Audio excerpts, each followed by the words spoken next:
What if the freedom you've been chasing is actually a cage in disguise? What if the success you've been taught to value your whole life is a lie? For years, we've been fed one huge, materialist lie that what you own defines who you are. This isn't just about questioning that lie. It's about dismantling it piece by piece. We've been trained since we were kids to believe that happiness is something you can buy, that fulfillment has a price tag, and that your value as a person is measured by the stuff you have. This idea is the foundation of our modern world, and it's hammered into our heads everywhere we look, in the media, on our feeds, in our culture.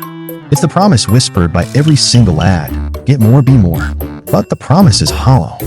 For so many of us, the endless chase for more stuff doesn't lead to freedom. It leads to a deep, nagging emptiness. It's a spiritual dead end. Today, we're pulling back the curtain on this whole illusion.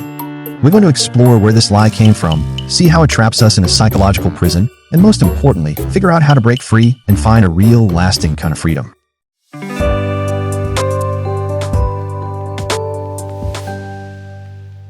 So, how do we get here? This obsession with things didn't just appear out of nowhere. It was built, deliberately, over generations. Before the modern age, people have always wanted to be comfortable, sure, but the idea that your identity was tied to your property just wasn't the center of life. Things like wisdom, honor, community, and faith were usually held up as higher ideals. So, what changed? The story really starts to shift with the Industrial Revolution. As factories started pumping out goods at a rate nobody had ever seen, a new problem popped up. All this stuff had to be sold. A culture of saving and being careful with your things had to be replaced by a culture of constant consumption. The engine of industrial capitalism didn't just need workers, it needed shoppers, perpetual shoppers. Then came the age of mass marketing. The pioneers of advertising in the early 20th century knew something powerful about our psychology. You don't sell a product, you sell a feeling. You sell an identity. They started linking objects to our deepest human desires, for love, for status, for security, for freedom. A car wasn't just a way to get around. It was freedom on the open road. A brand of cigarettes wasn't just tobacco. It was a symbol of rugged individualism. This whole process went into overdrive after World War II. The American dream, which used to be a vague idea about opportunity, got repackaged and sold as a house in the suburbs, 2 cars in the garage, and all the latest appliances. Success became something you could see, touch, and show off to make your neighbors jealous. The message was loud and clear. To be successful is to be a great consumer. What you own is the final proof of your worth. And this cultural shift worked, in a way. It fueled economies and built nations. But it came at a huge cost. It slowly chipped away at our connection to older, more meaningful sources of value. It taught us to look for happiness outside of ourselves, in the next purchase, the next upgrade, the next thing. We were handed a script for a successful life, and most of us just accepted it without ever asking who wrote it. This wasn't just an economic change, it was a philosophical one. It was the birth of the great materialist lie, the idea that the good life is the life of goods. The lie is so seductive because it offers a simple, easy-to-see path to happiness. But the psychological evidence is overwhelming. That path is a dead end. In fact, the more we buy into materialistic values, the more we trap ourselves in a cage of anxiety, comparison, and feeling like we're never enough. At the center of this trap is a cruel little paradox called the hedonic treadmill.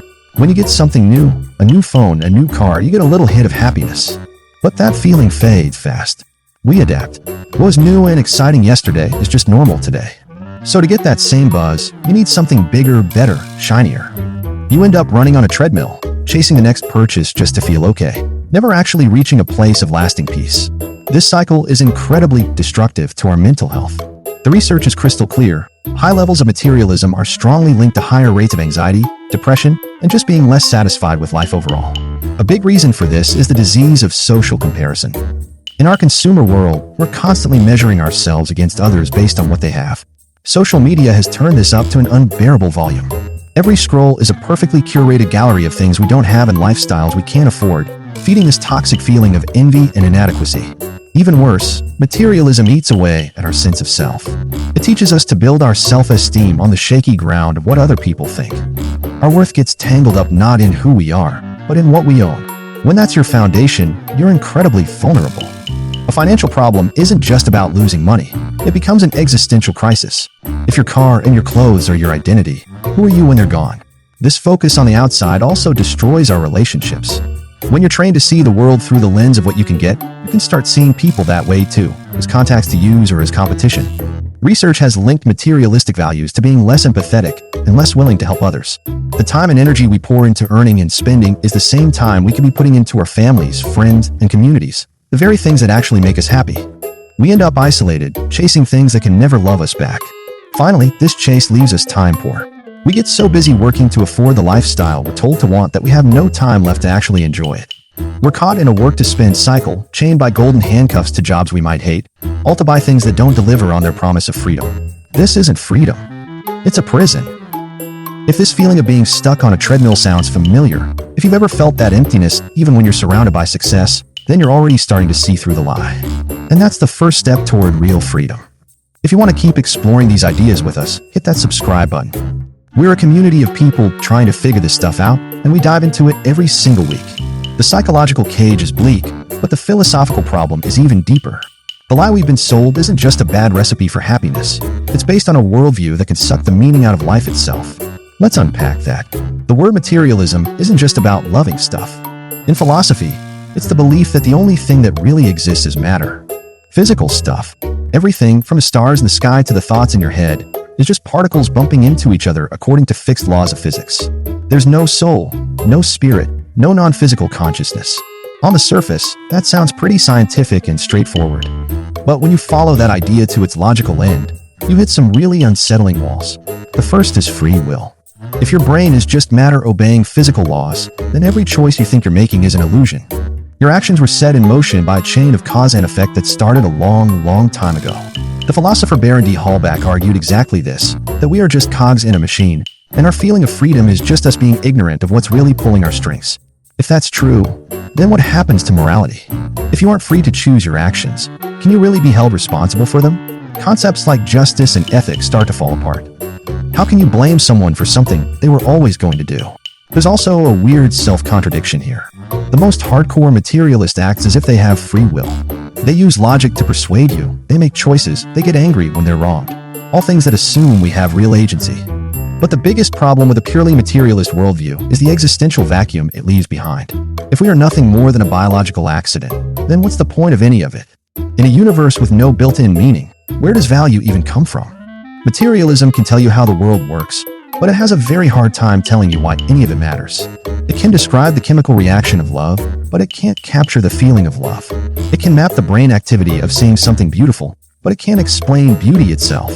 This is the philosophical emptiness so many of us feel. We're offered a substitute for real purpose, getting rich and collecting status symbols. But that's like drinking salt water when you're thirsty. It never satisfies you. It just makes you thirstier. Possessions can't answer our deep human need for meaning.